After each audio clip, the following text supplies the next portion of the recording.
Welcome to CPF Firewire, a podcast from California professional firefighters where we discuss a wide range of issues affecting firefighters, our unions, our families, and the communities we serve. Hello and welcome to the CPF Firewire. I'm CPF President Brian Rice.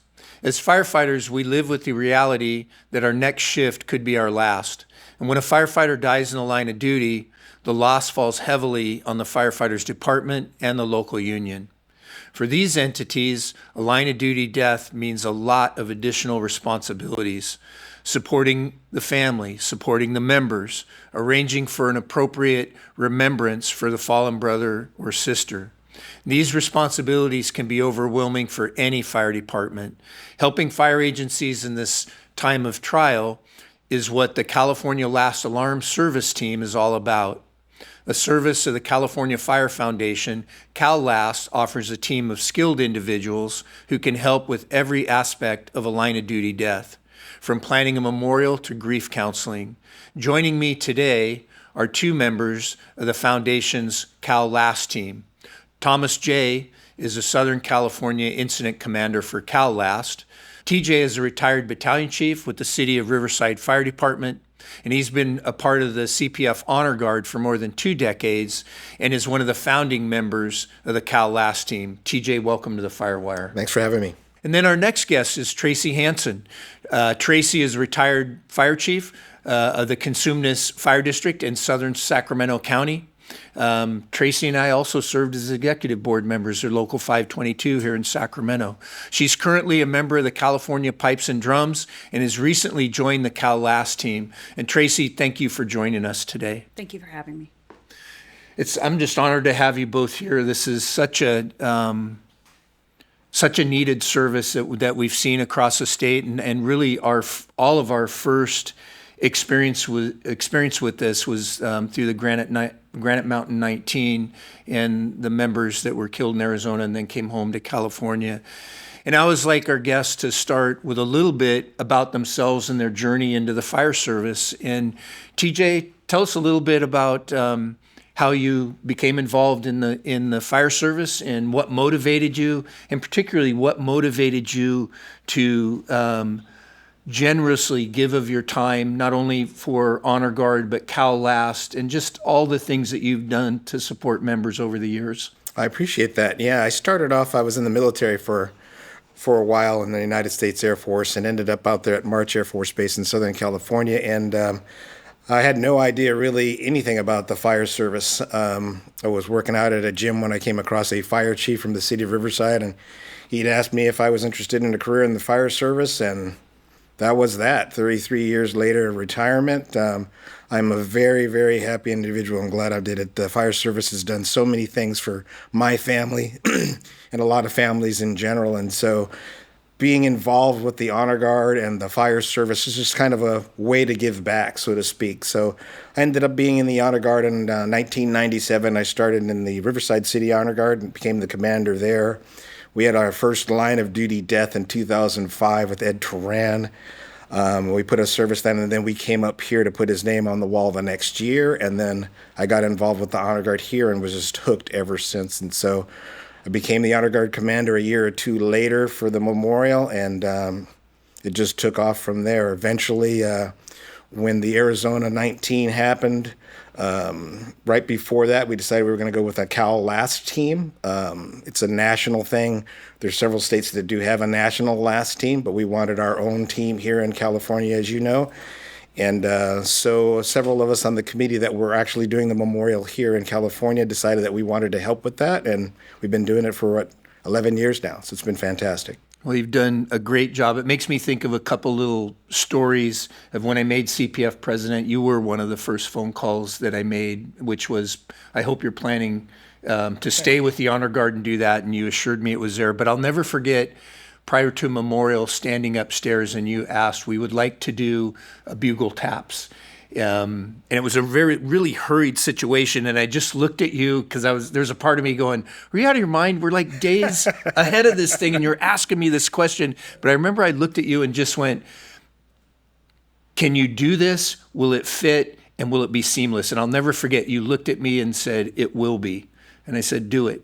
And it speaks to a lot of the person that you are, and many of our members don't know how involved you are with the Honor Guard, not just at a state level, but with the international. Again, you're an integral part of our Fallen Firefighter Memorial in Colorado Springs, and I've just always appreciated that dedication. I appreciate that. Thanks. And then Tracey Hansen. Tracey, you and I go back a long way. We were just doing a little bit of reminiscing. Tracey and I served as directors of Local 522. It's been 30 years, huh? It's been a while, yes. And then we were talking about an incident. We were on a massive car pileup in the Tule Fog, and kind of looking back on that, and again to realize that was almost 30 years ago. Mm-hmm. But Tracey, I knew you as you were coming into the fire service, and we've spent a career together, but talk to us about how you got there and kind of your journey, not just in the fire service, but you've been a member of the Pipes, and you and Brad, your husband, have been members of the Pipes and Drums for 2 decades? At least, yes. So tell us about it. Well, I started as a paramedic in Sacramento County and worked very closely with the fire services on all the medical aids that we ran on. And I just really enjoyed that idea. I considered a medical career pretty much all through high school, but loved the outdoor kind of labor-intensive, adrenaline rush kind of work that the fire service provided. Serving the community was right up where I wanted to be. And then blending that medical piece with it was something that really intrigued me. And so took the opportunity and started testing and got picked up by what was then Elk Grove Fire Department and served there throughout my entire career of 24 years. As you mentioned, my husband is a piper, and we serve both in the Sacramento Firefighters Pipes and Drums Band and in the Pipes and Drums of the California Fire Foundation. So we are incredibly blessed to be participants in that arena. As TJ mentioned, for us, the start was just about giving back. Unfortunately, we've been very close friends with people who've passed as a result of fire service illnesses or long-term injury issues, suicide. And so it touched our lives very personally. And so our opportunity to give back in that area with the Pipes and Drums was just the start of it. And the band works very closely with CalAst and the memorial services and how we coordinate and kind of choreograph the service to be the best that we can be for the families, for the department of our fallen brother or sister. And so watching them do that work, I just felt like it was another layer where I could potentially offer some assistance, be a good team member, and help support them. It's a long, very arduous, very emotional, very difficult process to support those members, but so critically important.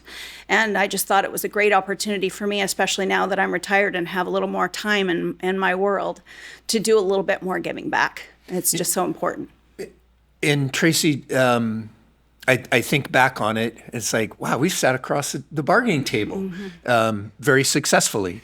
But I was thinking about, as a fire chief in a Sacramento County agency in Cosumnes, now are they up to 8 fire stations? I think they're at 8. 7 or 8. Getting ready They've to grown. plan a couple. And tell us about that. I know I think of Rich Ibarra, and there's been a couple of members that you have lost over the years.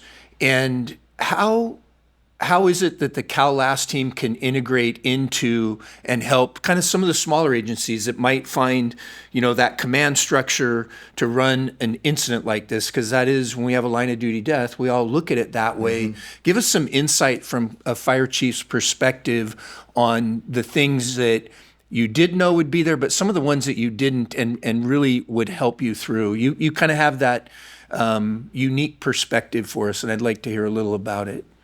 Well, I don't think it matters the size of the agency when it comes to a loss. It's devastating. It's devastating for the department, certainly for the family, devastating for all involved. And it is a huge undertaking to try to put together a memorial service that you feel is befitting the individual and the family, and to support them in a way that you feel makes them feel honored, makes them feel respected. So when you lose somebody in your department, it's painful. Incredibly painful. And there's an immense amount of pressure to get it right for everybody involved. Right. It doesn't matter your rank. It doesn't matter your relationship to the fallen firefighter. It doesn't matter. You're just interested in not letting our brotherhood and sisterhood kind of mentality fall on deaf ears, right? You want to walk the walk. Right. And so the pressure to get it right is immense.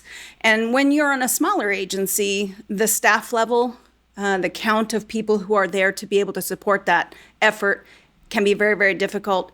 In many cases, the person is very well known to everybody involved. And so, and that doesn't mean to say that it's not significant for those agencies that are larger, but you know everybody. Yeah. You work shifts with these people on a regular basis, and so that can be potentially a very difficult thing to get over. So there is an immense amount of pressure to get it right, and so having the opportunity to work with people who've done this, who can remain somewhat objective in their efforts to make sure that they're seeing all the things that maybe you're not because you're so emotionally tied to what's happening, and it can be very difficult to do.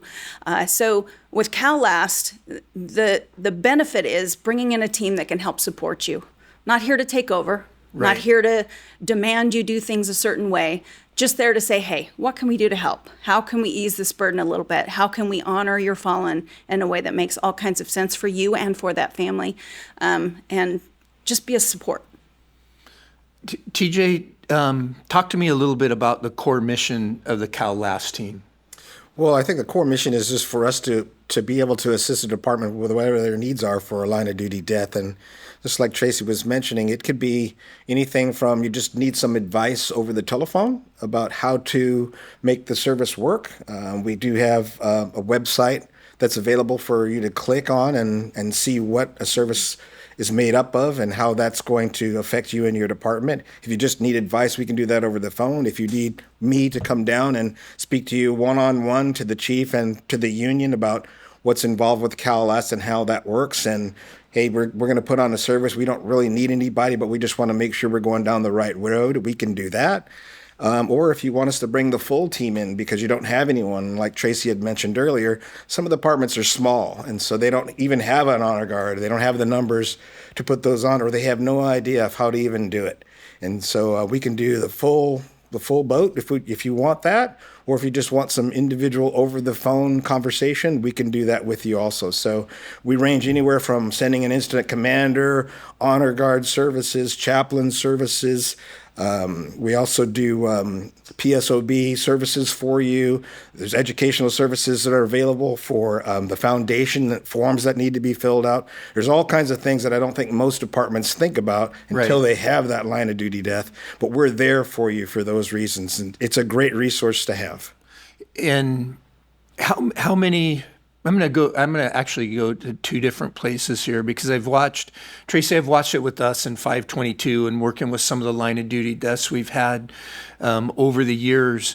And TJ, it has always amazed me at the job that not only CalLast, but departments are able to do working with families and how, Tracey, you touched on it, properly honoring our brothers and sisters that we've lost. But the second part of it is you guys have a lot of really close and intense dealings with families and survivors and departments. What do you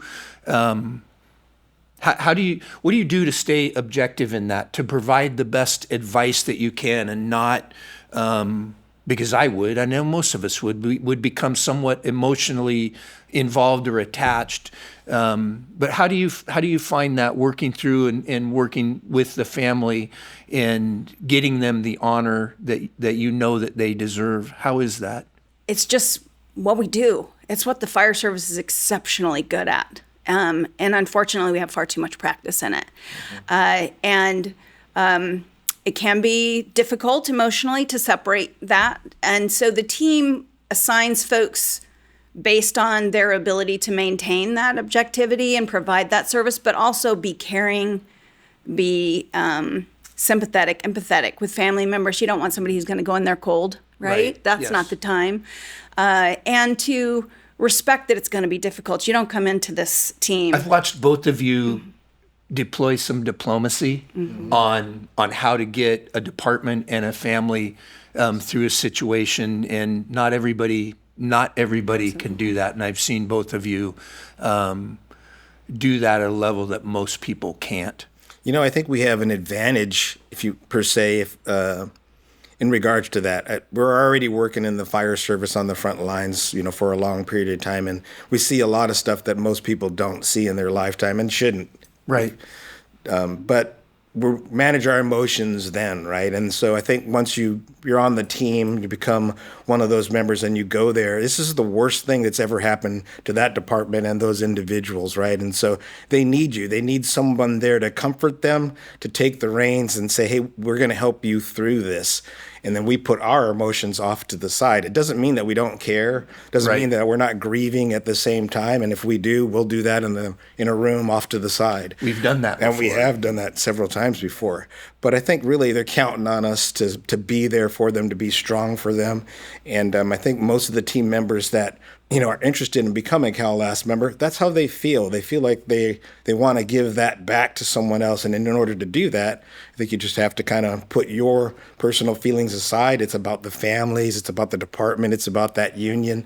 And we try to put ourselves together as a team. We support each other. If we need that support off to the side, you and I have done that before. I'm sure I've done that with Tracey a few times. We put all that stuff aside and do what needs to be done. And then once it's over with, it doesn't mean that we're not living with what that was. And especially for a lot of years, we've been doing that. But I'm not going to say that we're used to it. I just think that we find a place to put that away and do what we need to do. It's such a necessary honor for the fire service, and it's one that most, whether you're a firefighter or a fire administrator, an elected official, that folks really don't think about the amount of compassion, discipline, and just having a servant's loving heart to do that job. TJ, you've been on the last team since it started. Yes. How many deployments have you been on? Do any of them really stick in your mind? About the situation and things that you've had to do, but how many deployments and what does that usually entail? Well, the first one was the Arizona 19 deployment, and when that C-130 landed with the coffins inside and we had to have that service out on the tarmac, that was pretty eye-opening for me. The military was on one side of the tarmac. The whole team was on the opposite side, left side of the team, and the band was there and all that. And it was a huge, huge endeavor to do. And so that started the ball rolling with, hey, this is something that is going to really positively, in a way, affect these departments that need someone like us. And I've probably done maybe 15, 20 of the services so far through CalLast. Through Riverside City Fire, I was the Honor Guard commander down there and locally assisted with several funerals and memorial services. So I've been doing it for a long period of time. And I think one of the ones that sticks out for me, and we were talking about this earlier today, is the Porterville, where they had the double fatality. And they'd called us. We had boots on the ground. I think you called. And we had boots on the ground within 11 hours after the incident. They called to the Mayday. And so I got up there pretty quick, and they were still trying to find the two individuals that were lost in the Mayday. And the families were there, the department was there. It was a horrible, horrible incident. And it's probably one of the most emotional ones for me, because you're right there when they're still looking for our brothers and sisters in the rubble. And so that was a pretty tough one. You were up there with me, and we were all pretty affected by that. And that just brings us to another aspect of, the firefighter, and that is that, we're not immune to through the pressures of how that feels, right? And I sought out some help also after I left that service. It was a pretty tough one. We put on, in less than 10 days, we put on 7 different services for that department. So it was that one stands out pretty big in my mind, but they're all just as important, right? As the smallest one to the biggest one that we do. It's kind of one of those things that it really doesn't matter who you are. None of us are prepared for loss. No. And even we're just not. We're not prepared for that. And I don't know that you can preemptively do that. We're humans and we're not there. Tracey, what do you see as a couple of the top values for the last team not only to families, but to fire departments? What are a couple of things that you feel are really key? Well, I think being that support during a very difficult and emotional time, it's very tense. Just being able to say, can I handle that for you? And if they nod their head, yes, I've got you. We'll take care of this, right? And feeling that they are supported. Our experience at our department with Rich Ibarra, the support that we gleaned from around the county was immeasurable. It was so valuable to us at the time. And so the CalLAS team is in essence doing that same thing all across the state. And so it's an important task for us. And we don't just manage the memorial service and supporting those agencies. We also turn the family on to a variety of resources that are available to them and benefits that come through a certified line of duty death that allow that family to take advantage of a number of local, state, and federal programs that may be of great service to them moving forward. Tuition payments for college tuition, PSOB benefits that may provide a great deal of monetary value to them in the long term. And those benefits are not something you think about at the time, no. Right? Your focus is solely on the tragedy of the entire loss. But the CalLAS team has the opportunity to bring those benefits to your mind and kind of remind you on a later schedule, right? We want to make sure we get that memorial done. What's available to you to take advantage of as a family member who's lost somebody to a line of duty death? And then working with the management and the labor groups to try and support them long term. Turn them on to resources for peer support. It's devastating. I still vividly remember when we lost Richard, being at the hospital, dealing with the crews, trying to get everybody in, helping to support Jan. It's like it was yesterday. And I would imagine it's the same for everybody who's had that experience. You remember it. And so having that support is so important to the agencies, to the family, to the labor and management team, to everybody, really. I just want to say also, Brian, that it's not, I think Tracey talked about this a little bit earlier. It's just, we're not there to come in and take over your service, right? Because there's a lot of pride with firefighters everywhere across the state, across the nation. Yep. And people don't want some stranger to roll into their department and say, hey, we're going to take this whole thing over, and you're not part of what's going on here, right? For us in the CalLAS team, we just want to be part of that. If you want us to be there, we're not there to take over your service for you. We're not there to tell you what to do. There are specific guidelines for certain things, and we're there to kind of help you manage the situation, right? So it's a fantastic resource. It's not like if you would like us to come in and take over everything, we'll do that. But really, what we want is your department to be in the forefront. We want you to carry the colors if that's what we need, if that's what you want to do. We want you to be the flag folding team if that's what you want to do. We want your chaplain to be the one that runs the service. It's not like CPF or CalLAS is coming in there to take it over. If you want us to take over some portions of it, we can. If you need some of the materials that we have available for you to use, we can do that also. But just really don't want that stigma to get out there that people are thinking that, we got these strangers from the state that are going to come in and take over our service. That really isn't the case. We're just really there to support you. If you want us to do one thing, we'll do one thing, and that's print and design. We can do that for you. And stay away from it, we will. But if you want us to do the whole thing and hold your hand through, what a great resource, right? You're already emotionally bound by what's happened, and it's hard to kind of think straight.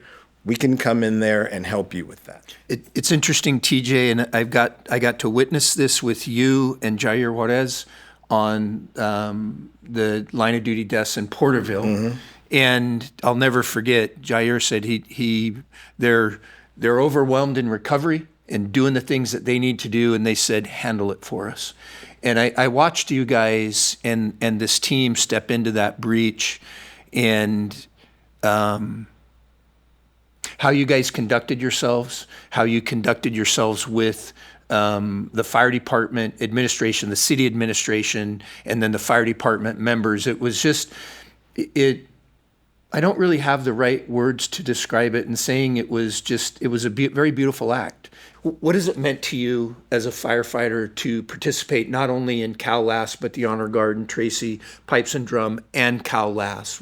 TJ, what's it meant to you over the course of your career in life? For me, the fire service and the military, for that matter, but the fire service has given me everything that I have, my family, everything that I have, my home, any vehicles that I have, the ability to travel, our health. I mean, we've gotten everything from the fire service. And so in my mind, it's just a way to give back. It's something that I owe to the fire service. And if I just happen to have this talent, I guess, if that's per se, to be able to put on the funeral services, and that's what it's going to be able to show people how we honor the firefighters that we've lost with dignity and the proper way, then I'm so glad to be able to do it for this many years. And so that's really what motivates me. That's really what keeps me going forward, is that I have this gift to be able to help people in this way, especially in probably the worst times of their lives. And I'm going to give that back to them no matter what, for as long as I possibly can. So I'm going to be around until you kick me out or I'm in a wheelchair or whatever, but we'll go out at the same time. Whatever I can do to continue to do this for families, that's my reward, right? That's my way to give back to what they've given to me. Tracey, how about you? I have a similar answer. The fire service has such a deep and rich history of service, of being there, doing what we can to contain the chaos, to bring things back to some level of normalcy. The service has been exceptionally good to me and my family as well. And I was particularly drawn to our traditions of supporting each other, of that brotherhood and sisterhood, of it's a difficult job. Not everybody can do it. And even the people who are good at it need that support of their others in service. Mm-hmm. And I just feel so incredibly strongly about, don't just talk the talk. Yeah. Make sure that you walk that walk too. Make sure that you take the opportunity to give back. And my time in the fire service, I saw that time and time again when I needed that help. I saw it when I was on the labor board. I saw it as a manager. I saw it when we lost our firefighter at our department, and I saw it with my band work. And I just feel a calling to be a part of that, to help pay it forward. The service has been so good to me, and it was just a great opportunity for me to give back in an area that I thought would be of great impact. And so it's an honor to do it.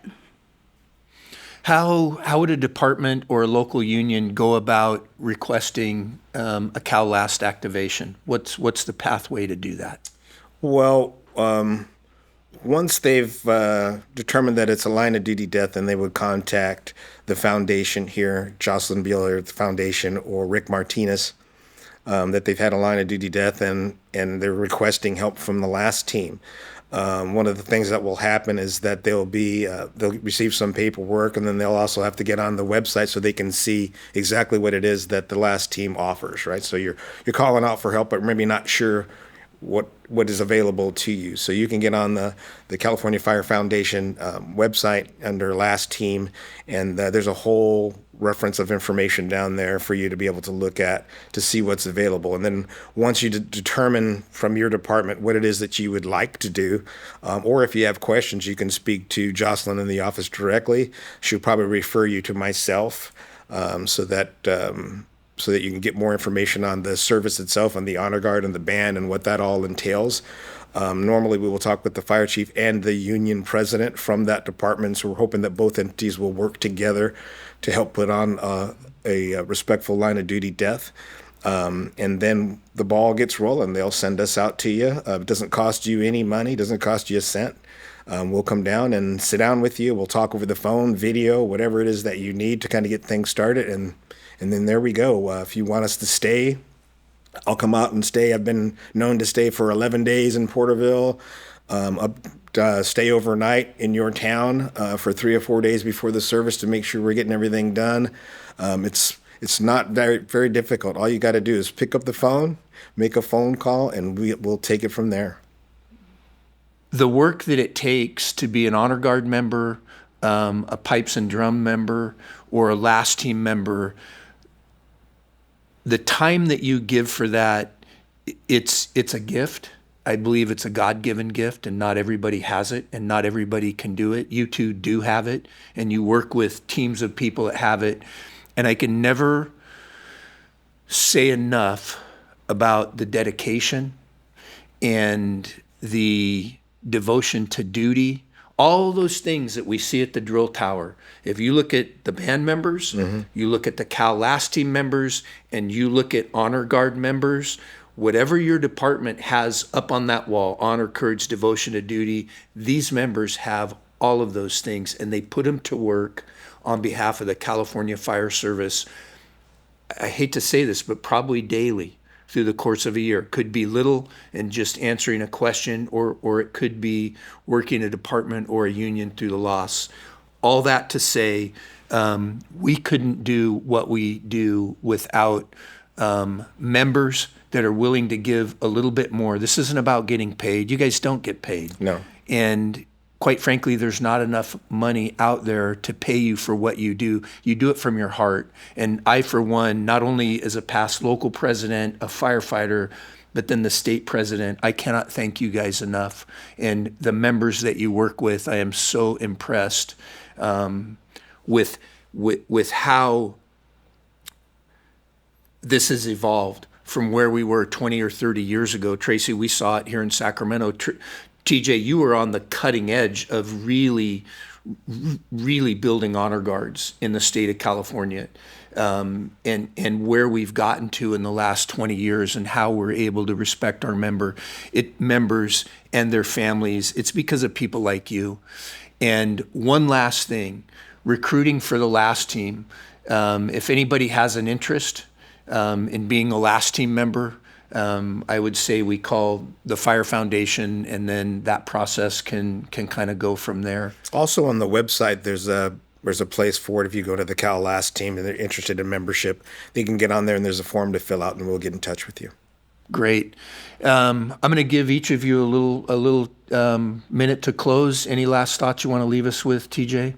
Yeah, I appreciate that. First of all, I just want to thank you for having us here today for the podcast. It's really important information to get out to the entire state of California. I think one of the things that I'd like to not see is people thinking that they can put on a service for their member and, just kind of winging it, so to speak. There's a certain ways or protocols out there that you're supposed to do for specific firefighter funeral services, and that's what we're here for. And even if it's just a phone call and you still want to do your own thing, at least you're checking to make sure that, we're doing it the right. We're honoring our firefighters in the state of California the proper ways, and that's very, very important that people understand that. And so it's, again, not a we'll take over thing, but just to guide you. And if you want to do your own thing, we think that's fantastic. There's not a problem with that. But there is a process, a way that a service should go for a firefighter, and we just want to make sure, if we can, let those people know that that's what we want to do. So really appreciate it. It was an honor to be here. Thank you, Brian. Thanks, TJ. Tracey, last thoughts. Yeah, again, same thing. I appreciate your having us here. This team is critically important and probably underknown about, right? The people don't recognize that it's here. And so doing these kinds of things is the way to get the word out that it's available to you. You don't want to have to be in a difficult scenario where you've lost a member of your department and you're not aware that these services are available for you.